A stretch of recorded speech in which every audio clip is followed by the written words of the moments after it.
하나님 말씀은 마가복음 6장 1절부터 13절까지 말씀이 되겠습니다.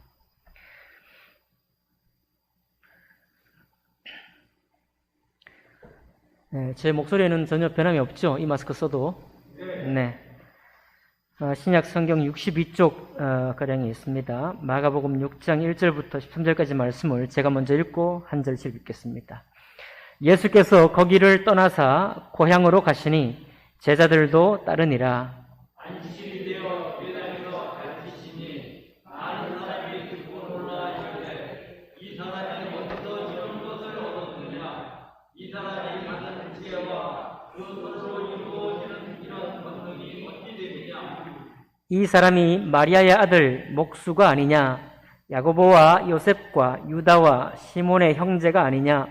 그 누이들이 우리와 함께 여기 있지 아니하냐 하고 예수를 배척한지라. 예수께서 그들에게 이르시되 선지자가 자기 고향과 자기 친척과 자기 집 위에서는 존경을 받지 못하니 이거니라. 거기서는 아무 권능도 행하실 수 없어 다만 소수의 병자에게 안수하여 고치실 뿐이었고,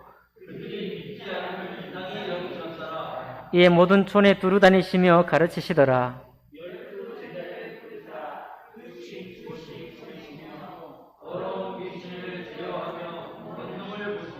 명하시되 여행을 위하여 지팡이 외에는 양식이나 배낭이나 전대의 돈이나 아무것도 가지지 말며,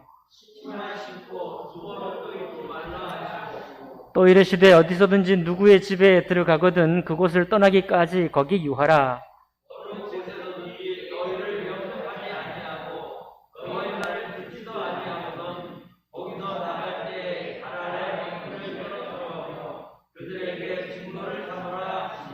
제자들이 나가서 회개하라 전파하고 많은 귀신을 쫓아내며 많은 병자에게 기름을 발라 고치더라. 아멘. 말씀과 예배를 위해 기도하겠습니다. 살아계신 하나님 아버지, 주님께서 온 세상을 둘러보시고 또 모든 아픔과 또 곤고와 환난 가운데 주님의 은혜를 보여주시기를 기뻐하시는 줄 압니다. 하나님, 미얀마에 있는 미얀마 우리 사람들과 또 거기에서 일어나고 있는 일들 위에 하나님께서 계셔 주시기를 원합니다. 하나님 아버지, 누구든지 어떠한 사람이든지 곤고한 자를 주님이 받기를 원하시고 또 돌보기를 원하시는 줄 압니다. 하나님, 그 땅을 축복해 주옵소서.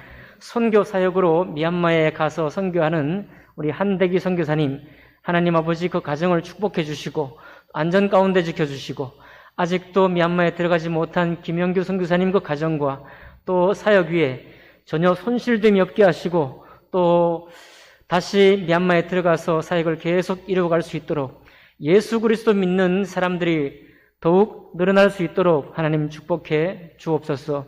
아버지 하나님, 코로나 이 시국에 저희 성도님들 최선을 다해서 이 시간들을 보내고 있습니다. 이기고 있습니다. 승리하고 있습니다.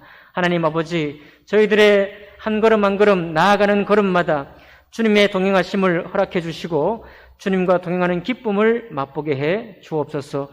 예배 시종을 주님께 의탁할 때 귀하신 우리 주 예수님 이름으로 기도하옵나이다. 아멘.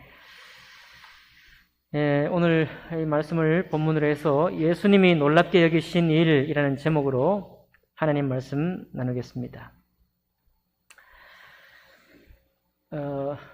여러분, 우리나라에 복음이 전해질 때 파란 눈의 선교사님들이 와서 복음을 전해주셨죠. 물론 대한민국은 선교사님들이 와서 복음을 전하기 전에 이미 성경이 먼저 들어왔고 그 성경을 통해서 침례받는 사람들이 우리 교회 한국 땅에 이미 있었습니다. 그러나 어쨌든 이 선교, 세계 선교라는 것은 예루살렘에서부터 온 유대와 사마리아와 그리고 유럽과 북아프리카 거쳐서 미국과 이제 아시아까지 이렇게 전해 내려오면서 다른 나라의 그리스도인이 또 다른 나라의 선교사로 파송이 되어서 예수님을 믿게 했죠. 그래서 우리가 선교사님이 교회를 세웠다, 시작했다 이렇게 볼 수 있습니다.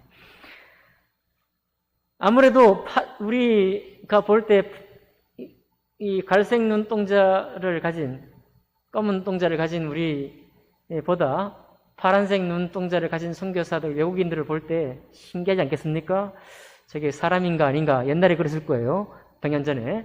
저기 뭐 무슨 이상한 신기한 무슨 요법이 있나, 그런 관심이 있었겠습니다. 여러분, 제가 강화도를 왜 좋아하는지 모르지만 강화도를 아무튼 친근하게 생각합니다. 그런데 강화도에는 굉장히 교회들이 많아요. 오래된 교회들이. 그 중에 선상세례, 저희 말 선상침례를 받은 교회가 또 있습니다. 거기도 이 목사님 성함이 존스라는 목사님이 이렇게 선교사님인데, 우리말로 하면 조원시 목사다예요. 존스 목사님인데 조원시 목사다. 이 사람이 이제 내리교회에서 담임을 하고 있었는데, 이승화되는 사람이 이제 내리교회 신자가 되었습니다. 그래서 이제 신자가 되어서 믿음이 좀 이렇게 구원받은 만한 믿음이 있으니까 이제 침례를 주겠다. 이제 감리교니까 세례를 주겠다 했습니다. 그러니까 이승환이 술 주막을 하고 있었거든요.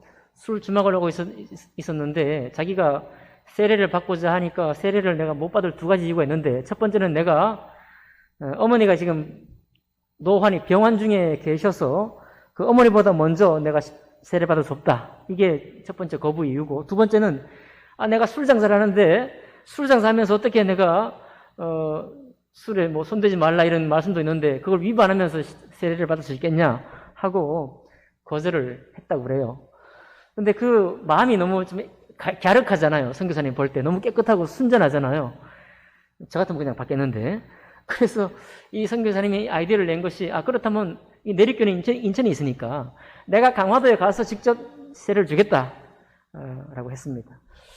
근데 그때 이제 강화도에 가서 세례를 주려고 하는데, 그 세례를 받으려고 하는 그 땅이, 어머니가 있는 그 땅이 다리목이라는 어떤 곳을 지나야 되는데, 그 땅을 차지하고 있던 김초시라는 양반이 그 얘기를 듣고, 내가 서양 놈들이 내 땅을 밟고 지나가서 뭘 하는 걸 내가 용납하지 못하겠다. 만약 그렇게 하게 되면 내 집을 불살라 버리겠다. 아주 윽박질렀다고 합니다. 그래서 이제 선교사님이 또 아이디어를 내가지고, 그렇다면 우리가 그 땅을 가로질러 가지 말고, 승환이가 어머니를 업고 바닷가까지 나와가지고 여기 배 위에서 세례를 주자, 침례를 주자, 이렇게 했다고 그래요. 그래서 처음 세례를 준 것이 선상세례다 이렇게 했고, 이 이승화되는 사람이 첫 번째 또 세례자가 되고, 어머니가 세례자가 되고, 거기서부터 그 교회가 이제 오랫동안 크게 왕성하게 교회를 이루었다, 그런 이야기가 있더라고요. 강화도에 한번 가시면 그 교회 있습니다. 교산교회가 맞는지 모르겠네요. 네. 그 교회 바깥에 이제 기념하게 배 모형도 만들어 놓고 거기에 사람도 세워놓고 그런 게 있어요. 조금 제가 휙 지나가면서 얘기해서 감동이 덜 되겠지만 아무튼 아주 인상적인 곳이죠. 자기가 침례를 받으러 또 배 위에서 세례를 받았다. 그런데 이렇게 가로막았던 이 김초시라는 사람이 나중에 이제 구원받게 돼요. 도대체 이승원이라는 사람하고 그 온 가정이 구원받고 이렇게 변화된 걸 보고, 또 어떻게 어머니를 그렇게 병중에 있는데 세례를 주겠다고 그렇게 열심을 내는지가 궁금한 거예요. 갑자기 자기가 막 막았다가. 그래서 이제 궁금해가지고 이 조원시 목사님한테 찾아가가지고 이제 자초지종을 듣고 복음을 듣고 변화된 겁니다. 이 사람이 또 김상인이라는 분인데, 이 사람이 또 강화도에 아주 열심히 복음 전도하고 선교하고, 그리고 목사가 되겠다고 다 준비됐다가 이제 목사가 되기 전에 세상을 좀 떠났습니다만은, 어쨌든 제가 지금 강화도 얘기가 너무, 제가 언젠가 이 말씀을 전해야 되겠다 하면서 1년 동안 간직하고 있다고 오늘 말씀드리는 거예요. 그런데 어쨌든 이 김조시라는 양반이 만약 이승환이라는 우리나라 사람이 그냥 복음을 전했으면 안 받을 수 있는 겁니다. 그런데 파란 눈을 가진 서양인이 오니까 당장에 거부감이 드는 동시에 또 뭐가 들어요? 호기심이 드는 겁니다. 여기도 선교사님 오셔가지고 양도 이렇게, 양은 아니지만 염소도 이렇게 주시고 뭐 그랬다고 했잖아요. 그렇게 해서 교회가 세워졌다고 했으니까 우리 가정에도 그런 궁금한, 호기심이, 저런 사람에게 뭐가 있을까? 이런 호기심이 있었던 것이죠. 오늘 제가 이 말씀을 왜 드리겠습니까? 짐작하실 분은 짐작하시겠습니다. 왜냐하면 예수님이 이제 가버나움에서 열심히 사역을 하시고, 가버나움은 예수님의 자란 동네가 아니죠. 예수님이 사역을 열심히 하신 동네가 가버나움이고, 예수님이 자라난 곳은 나사렛입니다. 나사렛에서 무슨 선한 것이 나올 수 있느냐? 바로 그 나사렛, 빈민촌 같은 나사렛.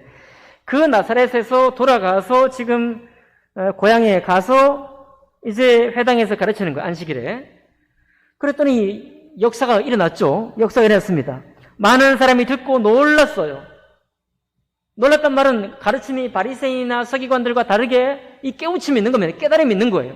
이 율법 말씀을 내가 어제 잘못했는데 오늘 내가 회개해야지, 이렇게 반성만 하는 설교가 아니라 말씀 듣다 보니까 정말 하나님에 대한 그런 생각이 막 나는 겁니다. 그래서 많은 사람이 듣고 놀랐어요. 바로 동네 사람들이. 그래서 듣고 놀라면서 하는 얘기가, 이 사람이 어디서 이런 것을 얻었느냐? 이 사람이 받은 지혜와 그 손으로 이루어지는 이런 권능이 어찌 됨이냐? 이거예요. 깜짝 놀란 거예요. 그럼 이제 구원받겠죠? 구원받아야 되죠? 구원받아야 되는데, 이렇게 깜짝 놀라고도 더 놀라운 것은 3절에 나와 있습니다. 이 놀라가지고, 말씀의 이치가 깨달아져가지고, 이 보통 말씀이 아니다 하고 놀랐는데, 그 다음 3절의 말씀이 뭐냐면, 이 사람이 마리아의 아들 목수가 아니냐? 자, 여기서부터 갑자기 꺾어지기 시작합니다. 좀 전에 말씀 듣고 깨달고 막 놀라워했던 그 마음들이 다 떠나가고, 가만히 생각해 보니까 저 사람은 우리 옆집 마리아, 옆집 아주머니의 아들 아니냐? 또 그의 직업은 목수가 아니냐, 이거, 목수. 그리고 이 사람의 동생들이 야고보와 요셉과 유다와 시몬 아니냐, 이거예요. 그리고 거기에다가 그 여자 누이는 우리와 지금 함께 여기 있지 아니하냐 하고 예수를 뭐한지라? 예수를 배척한지라 그랬어요. 이게 어떻게 된 겁니까? 예수를 배척한지라. 그래서 우리가 이 대목까지 오면은 우리가 이제 알게 되는 것은, 스님이 중이 재물이 못 갖고, 그리고 자기 집안에서 선지자로 혹은 자기 집안에서 특별한 사람으로 인정받기가 굉장히 어렵다는 거, 그거 알게 되죠. 구약에도 보면 요셉도 어떻습니까? 하나님이 주신 꿈을 꾸었지만 누가 그것을 이해해 줬나요? 아무도.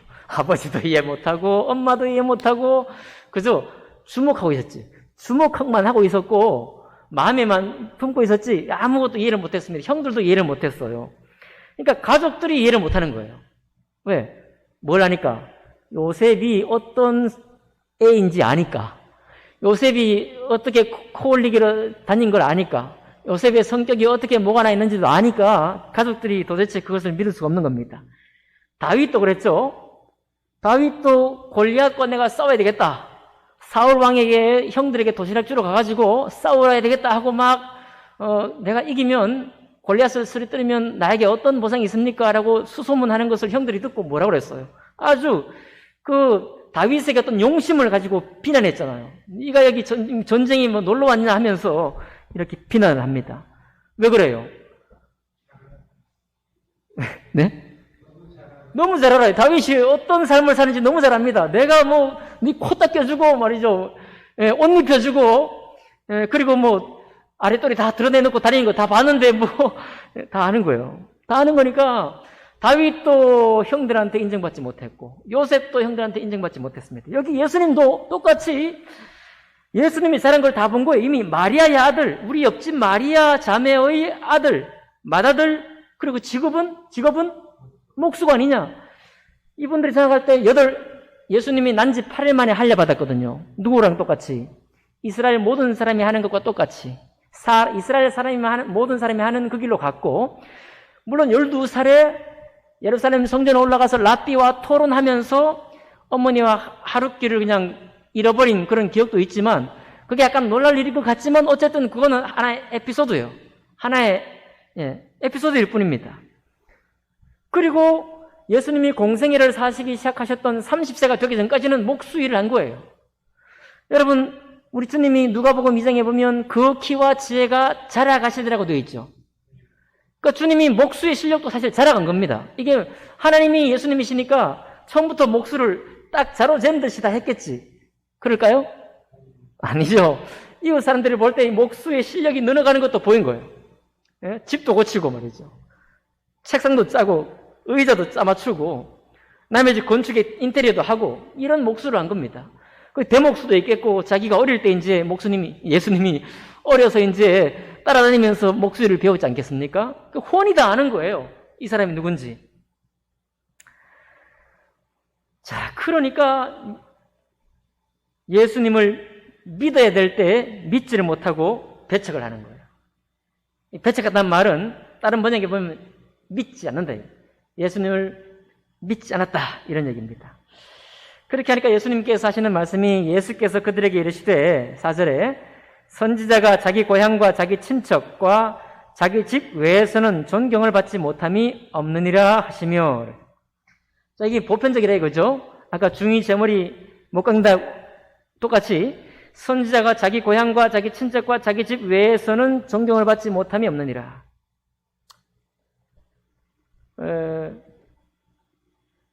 마가복음은 여기서 끝나지만 누가복음 4장에는 여기에 이어서 말씀이 나와 있습니다. 뭐라고 나왔는가 하면은 예수님이 하시는 말씀이에요.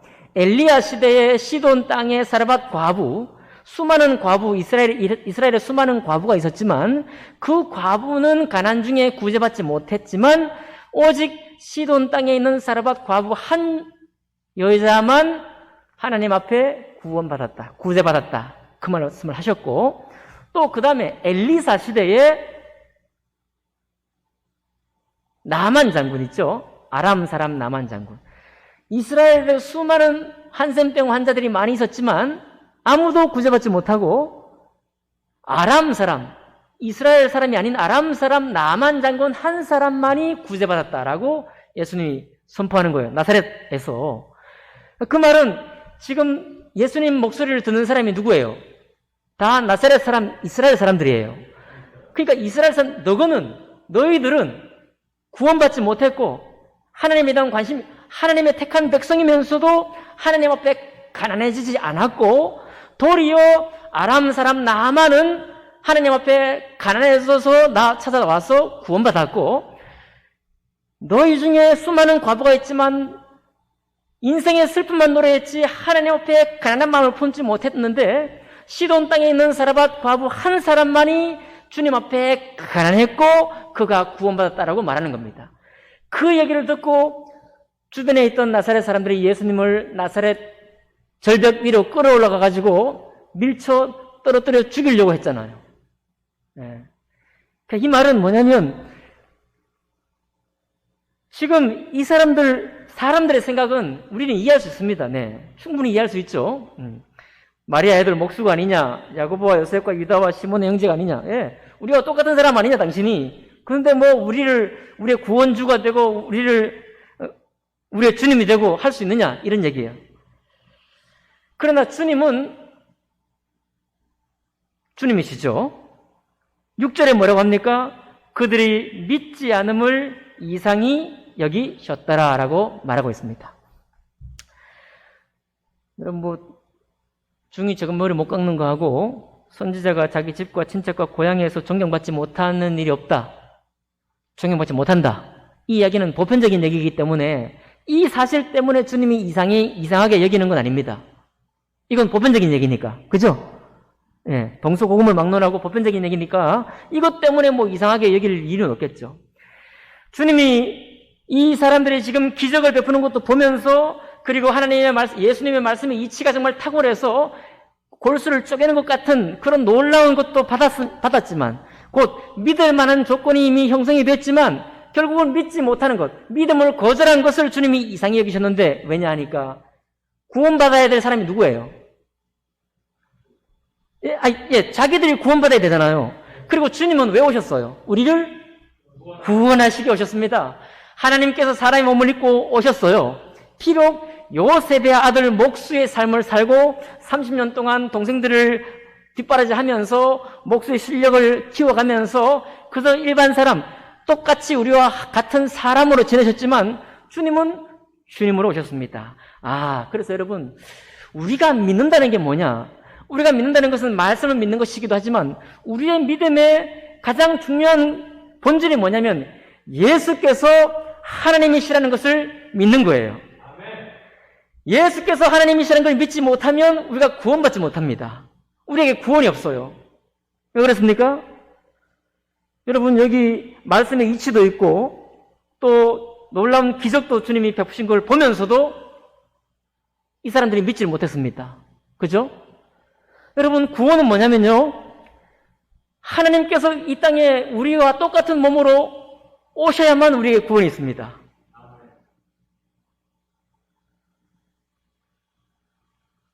우리도 어설프지만 주님도 자랄 때 어설프셨어요. 믿으십니까 혹시?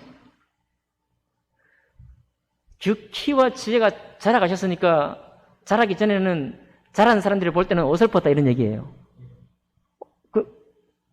맞죠? 어설픈 거예요. 예수님이 어설프십니다.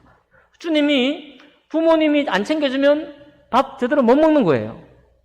그럴 일이 있었겠어요? 없었겠어요? 있어요. 여러분, 구원이 왜 주님이 사람의 몸을 입고 오셔야 되느냐?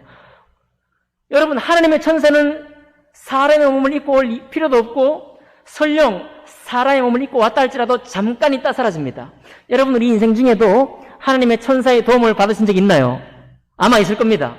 제가 며칠 전에 간증을 들어보니까 이삭 토스트 사장님이 보라색 옷을 입은 한 여학생이 와가지고 이삭 토스트의 소스 만드는 비법을 이렇게 놓고 이것도 놓고 이것도 넣으면 맛있겠네요 하는 그 한마디 던지고 사라졌는데, 그거 듣고 이삭 토스트가 대박을 쳤는데요, 그 이후에 그 학생을 찾으려고 백방수소문을 해보니까 안 나타나더래요. 사람인지 천사인지 모르겠습니다만은 지금까지 찾지를 못했대요. 여러분과 제가 인생 중에 하나님의 천사인 것 같이 그렇게 흠도 없고 무언가 도움을 주고 금방 사라지는 사람이 분명히 있었을 것입니다. 여러분, 그러나 하나님의 천사는 우리의 구원자가 아닙니다. 구원자는 그렇게 오시면 안 돼요. 여러분, 우리를 구원하시는 분은 멋있는 분으로 오시면 안 됩니다. 그분은 우리가 도달할 수 없는 너무너무 전능한 분으로 오시면 안 돼요. 그냥 그렇게만 오시면 안 됩니다. 왜? 여러분, 우리의 구원은 우리의 전 존재를, 우리의 모든 것을 다 주님이 품으시고, 또 우리가 어떤 변화가 되지 않더라도 주님을 영접하면, 주님을 입술로 고백하기만 하면 우리의 모든 허물과 연약함까지 다 품고 의롭다고 칭하시는 분이 우리의 주님이십니다. 그래서 여러분, 구원은 수치를 면제받는 게 아닙니다. 구원은 수치가 면제받는 게 아니라 수치당해도 그것으로부터 우리가 구원받는 거예요. 더 적극적으로 말씀드리면 우리가 수치로부터 구원받았기 때문에 수치당할 수 있게 되는 겁니다. 수치를 당할 수가 있는 거예요. 전에는 수치를 당하면 내가 왜 수치를 당하나 억울한 거예요. 지금도 물론 억울하죠. 저도 수치당하는 거 억울합니다. 주님이 오셨을 때 우리를 수치로부터 면제하신 것이 아니라 수치 자체로부터 우리를 구원하신 겁니다. 여러분, 주님이 우리를 죽음에서 구원하셨어요. 아멘입니까? 우리가 죽음에서부터 면제된 건가요? 아니에요. 죽음에서 면제된 것이 아니라 죽음이 우리를 압도할 때 그 죽음 자체로부터 우리를 건져내신 겁니다. 그게 우리의 구원이에요. 마찬가지로 여러분과 제가 지금까지 살아가면서 좀 더 나은 사람이 되고 싶어하고 좀 더 실력을 갖춘 사람이 되고 싶어합니다. 저도 그래요. 그래야 되겠죠? 우리 다 그래야 됩니다.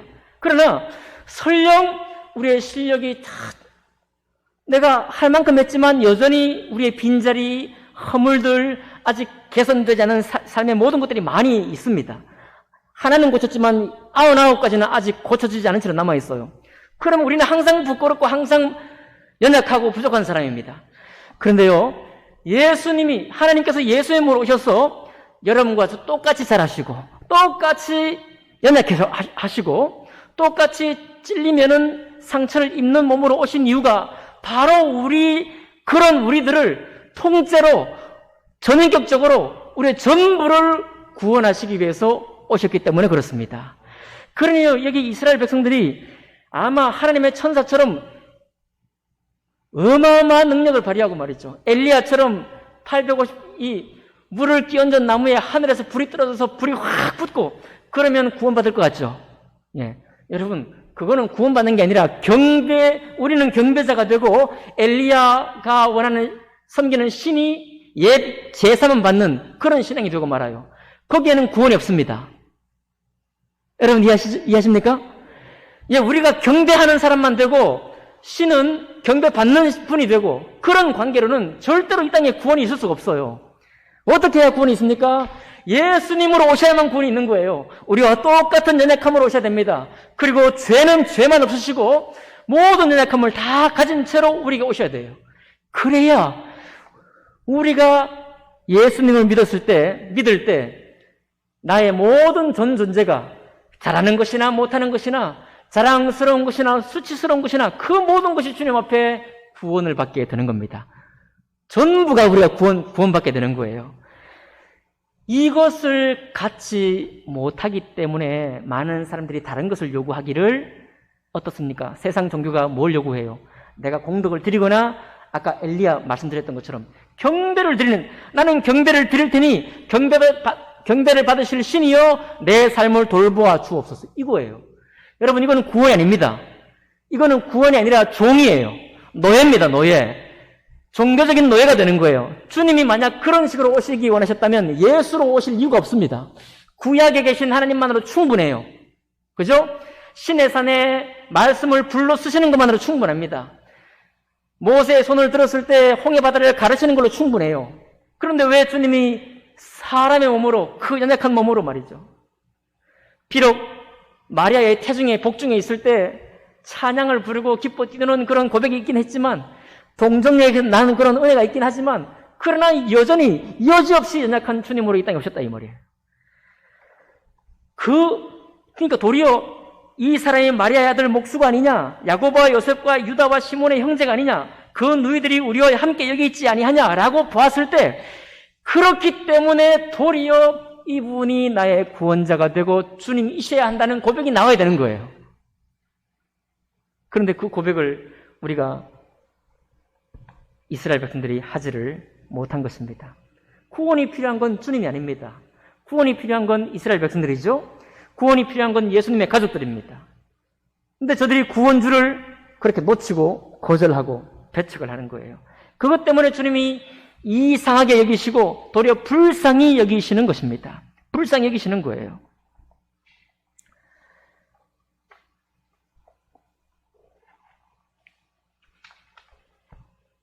여러분, 그런데 주님은 이 땅에 오셔서 육체 그대로 오셨는데 어쨌든 성부 하나님과 성령 하나님과 성자 예수님, 당신 삼위일체로 일을 하셨습니다.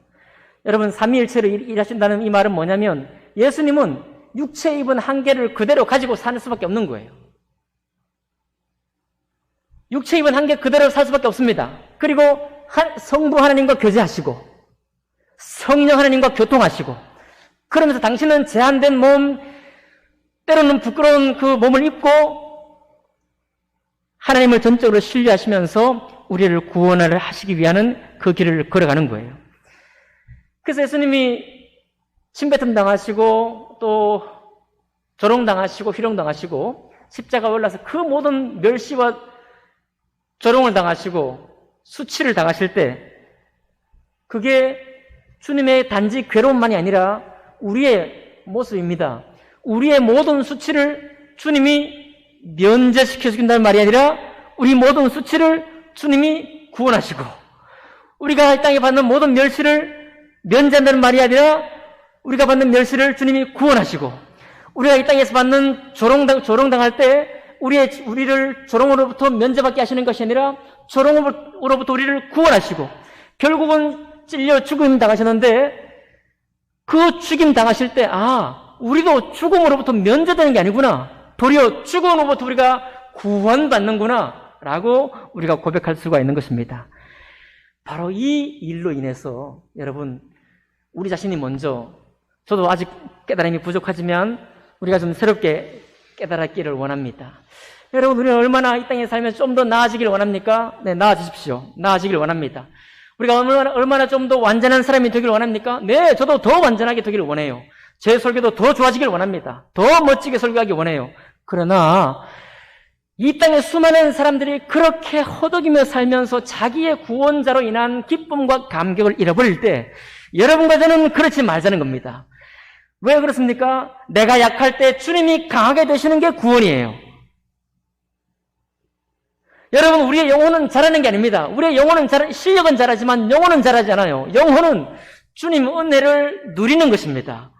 주님과 함께 있는 것을 감사하는 거예요. 그게 바로 우리의 구원입니다. 그래서 예수님이 이 땅에 마리아의 아들 몫으로 오시고 형제의 맏형으로 오셨다는 사실이 도리어 우리가 볼 때는 감격스러운 믿음의 고백이 되어야 한다라는 말씀입니다. 어떻게 그렇게 될지 모르겠네요.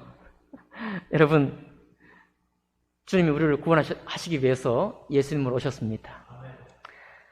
정말 우리가 믿을 수 있을까요? 우리가 날마다 고백하는 게 나는 부족하다, 연약하다. 나는 조금 더 갖춰야지 라고 우리가 고백하잖아요.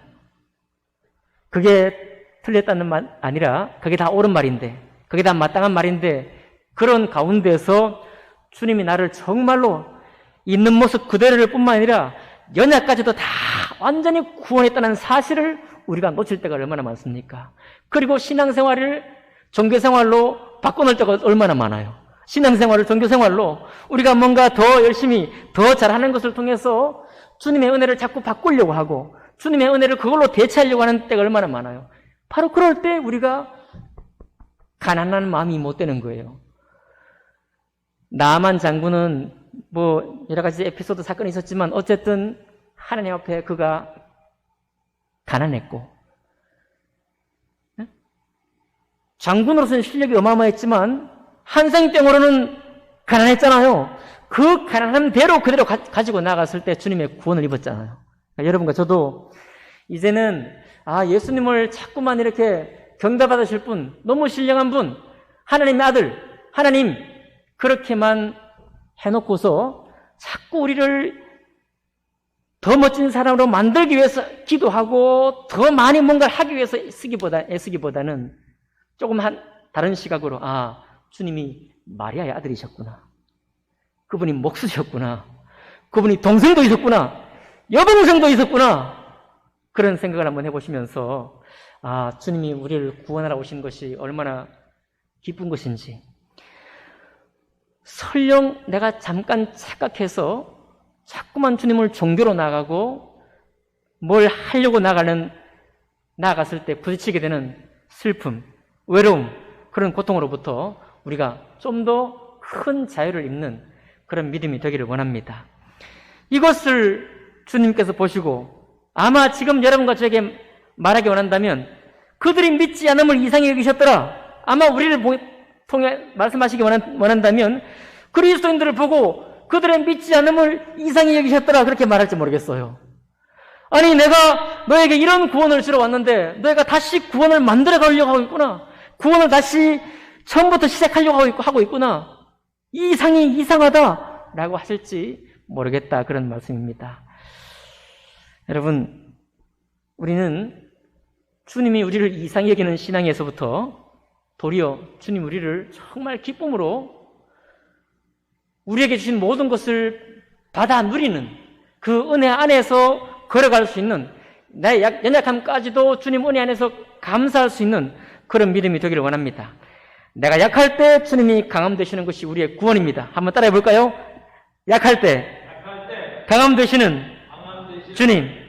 네, 그것을 위해서 연약한 몸을 입고 오셨습니다.